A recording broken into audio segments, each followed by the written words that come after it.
Howdy, I'm Hasu, captain of the Atlas Hordem. Persona 3 Portable, finally some impact. Persona 3 Portable finally makes me care about FEMC. To a certain extent, more than P3 and FES. Persona 3 as a whole is still decent at best. For the sake of being lazy, and this game isn't even worth the effort, I will only be using introduction footage from the beginning of the game. I state this claim because I sadly don't like Persona 3. I understand the theme the game elaborates, but there is a definable impact due to a myriad of reasons. Primarily, the characters. This is what makes Persona 3 Portable rise higher than P3 and FES. The addition of FEMC is amazing.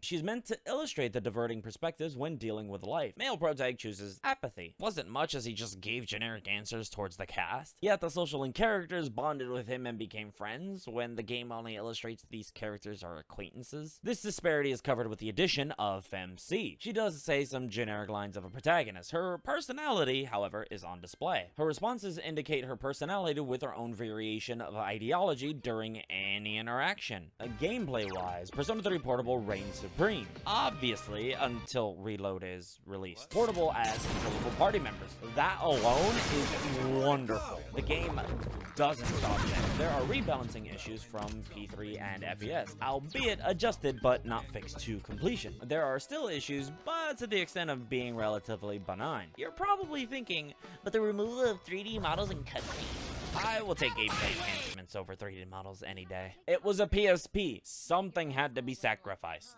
Like Dorkun. The narrative cutscenes were the correct choice. Let me explain. It doesn't matter if we see the cutscenes properly. 3D visuals are the MSG of the writing. I appreciate this because it pulls Persona 3 Portable's adequate, boring narrative to the forefront. Tell me I'm wrong after you experience the worst summer in Persona history. To no one's surprise, it's Persona 3 Summer. The only notable event is Junpei and Chidori's blossoming romance. Right before she captures him. Oh, spend some time bolstering their blossoming affection? Potentially make them a couple before the event, because their relationship is infatuous. Junpei and Chidori carry the lackluster dialogue between the two, and I would appreciate the relationship expanded and elaborated for emotional impact. Speaking of Junpei, ace defective, he is given an actual social link with FEMC. Unfortunately, there is a dissonance between his individual and narrative arc. This is relevant with the Shirakawa Boulevard Full Moon arc. Junpei has a decent arc, but since the player can potentially max him before then, his character falters from this disparity. Obviously an oversight from the devs. A Reload will section his character hopefully better than Portable in the male route. Additionally, FEMC entails other exclusive social links. Akihiko, Ken, Shijiro, Ryoji, Ryo, Sayori, and Koromaru. All expanding the lore of the school and the world. I wonder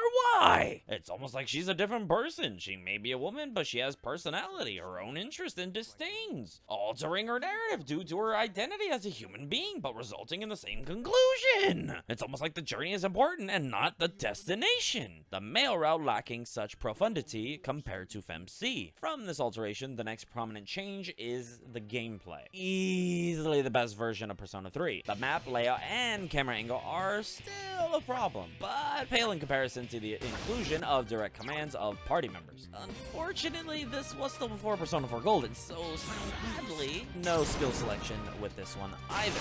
Rendering, fusing, and the Persona requests tedious in P3 and FES, due to requirements of grinding for levels to make a specific persona, grinding to level the specific persona to gain a specific skill to deal with a specific mini-boss, compounded with the inability to use your party members and XP gain. Portable alleviates grinding, less variables. Allow the player to deal with enemies easily. You can make personas and just reroll for the skills you need, without the burden of requiring a specific persona with specific skills to beat a specific boss. This is called balance. Allowing the player to utilize their specific build, opposed to only one solution, and the player forced to follow dictated solution. I'm just happy I don't have to say miss 5 bajillion times, or an enemy life drain one of my party members to death. I'm not saying you shouldn't enjoy this game. You can feel however you want, but to claim this game is the best of the series, both narratively and mechanically, is definably incorrect. Persona 3 and FES are riddled with problems. FES somehow making their enhancements even worse than the original. The answer is tedious and unfair, yet deemed difficult, when in reality is just an illusion of difficulty. Until Reload comes out, I will recommend Portable for its mechanical enhancements. enhancements, and FEMC route. Reload will be the version I recommend post to 3 and FPS. If you want to know more about my perspective of Portable, I have a convenient playthrough on this very channel. A whole playlist. I hope you understand my perspective. If not, we can discuss this further in the comments below. With that being said, I've been Hasu, captain of the Atlas Whoredom. Thank you for watching. I'll see y'all in the next video. Enjoy the rest of your day, however you choose to spend it. Until then, tekimasu.